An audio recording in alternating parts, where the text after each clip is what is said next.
Hello, I am Shayna James, and I'm here with my colleague and dear friend, Alexis Shepard. And we have been coaching about relationship and dating, men and women, for 20 years. And we're here to answer your questions about sex.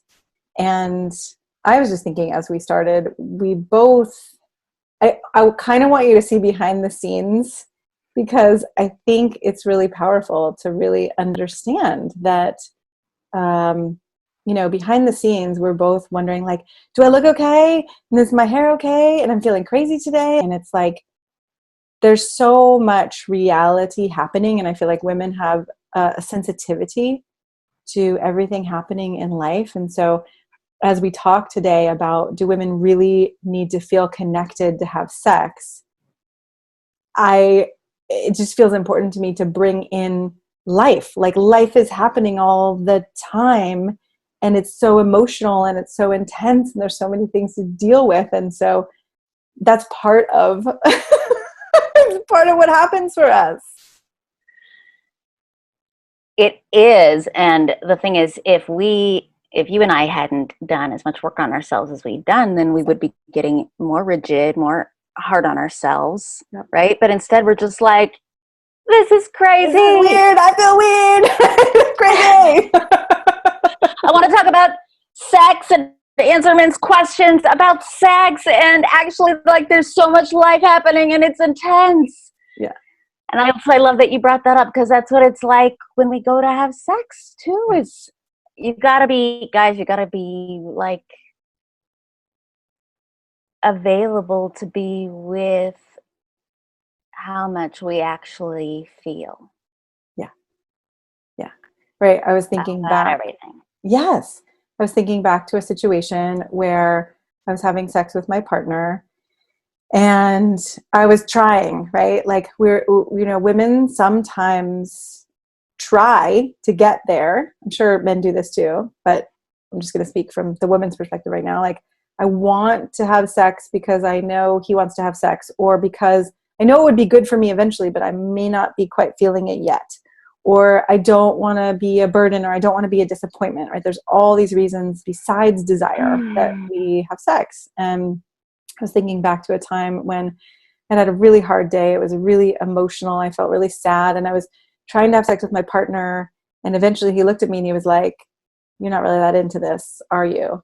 And my first instinct, as I'm thinking about this, was kind of to be like, "No, like, it's a," and then I was like, "No, I'm actually really sad right now. Like, my heart feels broken. I feel, super heavy. I'm not really feeling that turned on." And he just stopped and was like, "Okay, so let's make some space for that. Let's be with what's actually here instead of trying to force something." And I just started crying and sobbing. And, because of his willingness to actually be there with me and be connected to what was happening in the moment, my heart softened, my heart opened. I wasn't holding on to this thing that I felt like I had to hide and deal with on my own. And then not suddenly, it took a little while, but then I'm turned on, and not only am I turned on physically, my heart is open, and I'm loving him, and I'm so grateful because he's just held space for me. He's accepted me and welcomed all of these parts of me. I love that so much. I love that he was able to respond like that, and you were able to say that. But I want to rewind, because I think what you're talking about is so important. So the topic, or the question we wanted to address today, is, do women need to feel connected to have sex? Yep. And as we started to talk about this, it's like, well, yes and no. Yes and no, because in reality, most women have sex when they don't feel connected. Right. And not emotionally connected to their partner, and not connected to themselves. And but it's a whole different kind of sex you can have when you actually are connected. Yeah. So I know, this was true in my life a long time ago, but we've seen this every time we do workshops with women. When we ask, okay, how many of you here have had sex when you didn't want to? Every woman, every time, raises her hand. Yep. How many of you have felt like you've crossed your own boundaries when you've had sex and done things you didn't want to do? Raise our hands. And when we ask why, it's like a little bit of the reasons you started to speak to, like I don't want to be a burden, or I wanted the man to like me, or I couldn't get in the mood, but it was the time to have sex, and so I didn't want him to leave. I thought he would leave or not want to be with me if I didn't want to. I'm working with a woman right now who, has a little bit of who has never been with a man who really has room for her to feel what she's feeling. So every time she starts to feel disconnected or a little scared, a little shut down, which can happen for lots of little tiny reasons. Yeah. There has never been a time when she's felt safe enough to really bring it, to have that be okay. Yeah. And so the consequence is she has then tried to pretend like she doesn't feel that way. Yep. And keep going anyway, which then results in not feeling that connected. And so for some women, that can feel be anything, right? Like exactly. If you're cutting down to feeling, you can't feel connected. You can't feel turned on. Right. So some women can go and have sex and have some sort of like physical pleasure, and maybe that's okay. But a lot of women, even if they can do that, will somehow feel bad or off or icky afterwards. Right. There's that feeling of like, oh, I just did that, but something, they can't even necessarily put words to it sometimes, but it's also like, just doesn't feel right. Something feels off inside of me. And other women, it's like, wow, if they don't feel connected, they don't feel connected to themselves, they don't feel connected to their partner, then their bodies will actually physically go numb. Right. It's like the pleasure volume gets turned way down. And then it can just add to the mental chatter. What's wrong with me? Why can't I get turned on? I don't want to show him that I'm not enjoying this. Yeah. And this is why women fake orgasms. Yeah.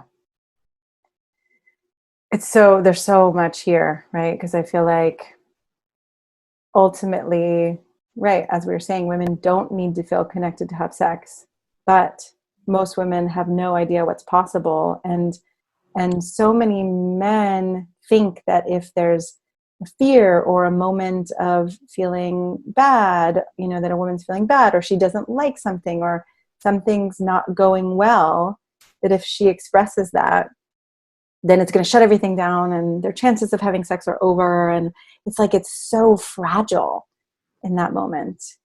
And what we've actually found is that the less we take it as fragile, the more we actually are available to be connected no matter what happens, the more sex becomes, intimate and rich and deep and powerful. But it makes me really sad to know that there are so many women out there who will have sex and override ourselves, and I've been one of them.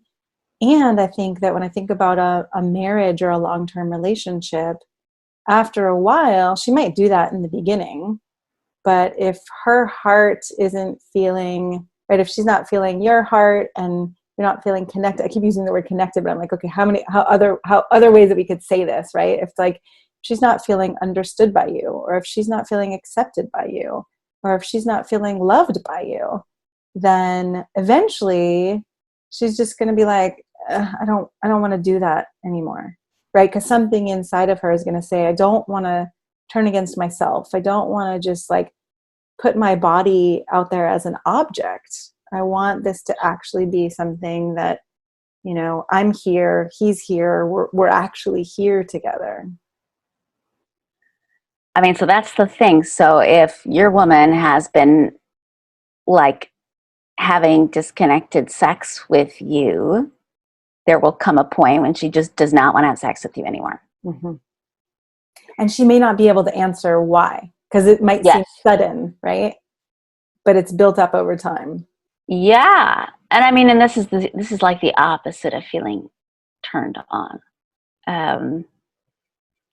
is either feeling anxious Mm-hmm. or feeling obligated, Mm-hmm. or like I have to perform in some way. Yeah. I feel sad about that too, because I feel like so many women and so many men come to the table or to the bed, right, to the bedroom, finding or feeling that need to perform, as opposed to feeling safe together. And women are often tracking for safety, right? Like if my heart doesn't feel tended to, then I'm not going to feel safe, and then I can't open. And my heart is usually the doorway that helps me open to my pussy, because if my heart isn't open, my body gets rigid.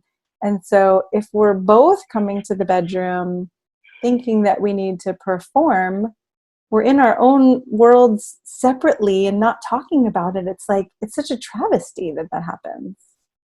It is. I mean, that's true for men too, is Mhm. as if you could succeed or fail at this thing. Like, who are you performing for? And what is it? What are you scared is at risk? Yeah. As opposed to it being like, wow, what happens when our bodies make contact, and when our hearts make contact, and what wants to happen? What Yeah. do I actually want?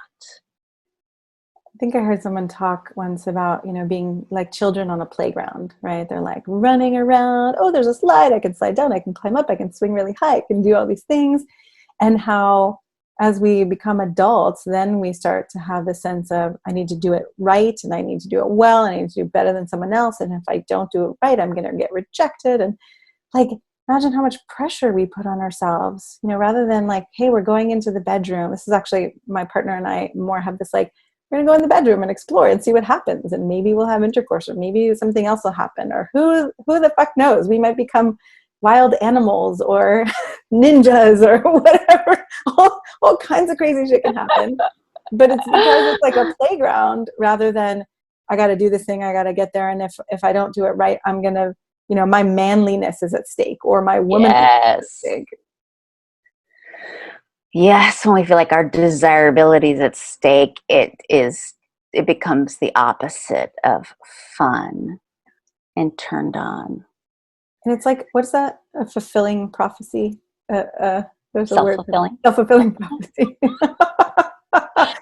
It's not a fulfilling prophecy. It's a This self-fulfilling prophecy where, like, if we start to relate to it like that, it really does become life or death, or I'm a man or I'm not a man, or a woman or not a woman, as opposed to, oh, I lost my erection, or I wasn't very wet in that moment, or, oh, I lost my attraction for you for a moment. Like, okay, these things are real and human.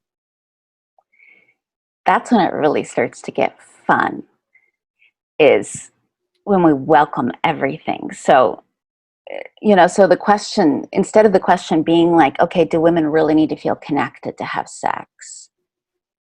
Maybe it's more like, what? Because there's not just one way of being connected. Yeah. It's more like, what flavor of connection wants to come out right now, Yeah. such that this is sex worth having? Hmm. What flavor of connection such that this is sex worth having? Yeah. And to put it in another way too, like, what would have you feel excited right now? What would have you feel aroused or turned on right now? What would have you feel, I was going to say met, but I like finding a different word for that, like held or taken care of, whether you're a man or a woman, right? We all want all of these different flavors. And I think all of these are doorways to connection. So, as a man, this is what I'm coming back to your story too. I've had many moments like what you described, and they've been so healing and So transformative. healing. So healing. Times when I've gone in to have a sexual experience, I've got to have sex with my partner, or maybe even a new partner, and I thought I was in the mood, or I wanted to go for it, and then suddenly something isn't feeling right. Either I'm distracted by my day, or I have an emotion coming up, or suddenly all my turn on goes away and I have no idea why. Yes. I mean, that's the thing, is like, we're so unpredictable. We're not like a machine. Right. And we don't know why. It's not like, oh, suddenly I know that, you did this, or I had this thought, or whatever. We now know because we've done a lot of work on ourselves. But, many people are just like, it just disappeared. I don't know what happened. But when that doesn't become a place, when a man has responded to me, not like, because I've also had this happen before. I had men respond to me like with frustration, or like, okay, fine. All right, I guess we're not having sex right now. Like, Yeah. or what is Totally the problem? disappointed. Right. Yeah. Just being Or, really disappointed. yeah. Yeah. And then I start to feel bad, like I've ruined something. Yeah. But you Which know what? is the Honestly, fastest fuck way to get that. turned off. Once you Exactly. got so fiery. Fuck that. Don't take it personally. Don't take it personally. Don't, I mean, you can feel disappointed, but don't get disappointed in me if I am like, or don't get upset. Like, play with me in it. Yeah. So one thing you can do, one thing that guys can do is even just to start with noticing if she seems really present or not, and just name it like your partner did with you. Just say like, wait, are you really here right now? Are you really enjoying this? From a place of curiosity and compassion, not from a place of like, are you here right now? Like, what's wrong with you, right? It's got to be Yes, curiosity and compassion. exactly. Yeah, not what's wrong with me as a woman, and not what's wrong with you either as a man. Like, if somehow you were doing something better, it wouldn't be like this. Yeah. No, just like actually want to know what's happening with me. And maybe what's happening with me is not what I want to be happening. What I want to be happening is maybe I want to be super easy and fun and light and turned on and ready and wet, and have it just be like super easy. But in reality, I'm feeling whatever I'm feeling. I'm feeling a little shut down, or I'm feeling a little mad at you because you didn't like, I don't know, you dropped the ball on something earlier and we didn't talk about it, and I can't help it. That's still there for me. So this isn't saying you have to get into a whole processing conversation in that moment necessarily, but actually just notice if she's there. Yeah. If she doesn't just want to know what she's experiencing. And it's a moment to take leadership in a way of like, oh, okay, if she's not here, how can we play with this? How can we get creative? How can we, find something that actually feels good to both of us right now? Letting go of these attachments of I've got to get to this climax, or it has to feel this way, or it's got to be, leather, or like whatever it is that it might be happening. You might not be having leather, but it's like, can we let go of what we think sex should look like, and actually invite in what the whole range, right? From the most quiet and tender and intimate and breathing together and not moving at all a single centimeter, and still feeling the energy like pulsing inside and actually creating a connection between the two of you. Or, super hot and spicy and powerful and grabbing and being thrown, and like all these things are possible when you stay with all of the what's there, right? Like when you actually start to invite in her range of emotions. And don't take it personally. I love that you said that, right? This is not personal. I think if there's one thing I could instill, one mindset shift, is not personal, and there's nothing wrong with you. And instead of going down that downward spiral of, oh shit, what have I done, right? If that's a habit and you keep going down that spiral, come talk to one of us. You can do some work and find your way through that to actually find the place in you where it's not that something's wrong with you. And then you can actually spiral upward when something like this happens. And instead of taking it personally, really get playful and creative. Because if you just invite whatever she's already experiencing, like let's say like she's mad at you about something, you can get into one of the same kind of arguments you've gotten into before, or shut down or something, or you can just say, okay, bring it to me. Yell at me. Tell me how mad you are, and invite the energy of it, because that's a lot of what it is as women. And a lot of women won't be able to articulate this, but there's a content of what we're feeling, what we're hurt about or mad about or whatever. But then there's just the energy itself. Raw. Yeah. And when we can access the raw energy of it, oftentimes that leads right back to turn on. Yeah. So, I mean, again, this isn't an invitation. I'm not telling you men to invite some kind of emotional abuse. That's not what we're saying either. Definitely not. No. Not at all. But say if she's irritated about something, like invite it more. Just say, okay, tell me everything you're irritated about. I want to know. Or everything. act it out. Like, show me. Yeah. Like, get physical with it and let's move some of this, instead of you feeling like you have to hold on to it or hold on to it by yourself. Exactly. I guarantee you, she has room for her rage to come out, or her irritation, or her tears. You are going to have a lot more sex. And it's going to be a lot better. It's going to be a lot better. All right. I hope that we've answered some of your questions around women being connected and having sex. And as always, we'll keep making more, because every time we talk about this, there's 5 more videos that go through our minds that we could make. So try not taking it personally and stepping into your leadership. And like Alexis said, getting playful, really noticing what's going on with her in the moment and seeing if you can draw it out and make it safe for her to feel it, and then see what happens. Thank you.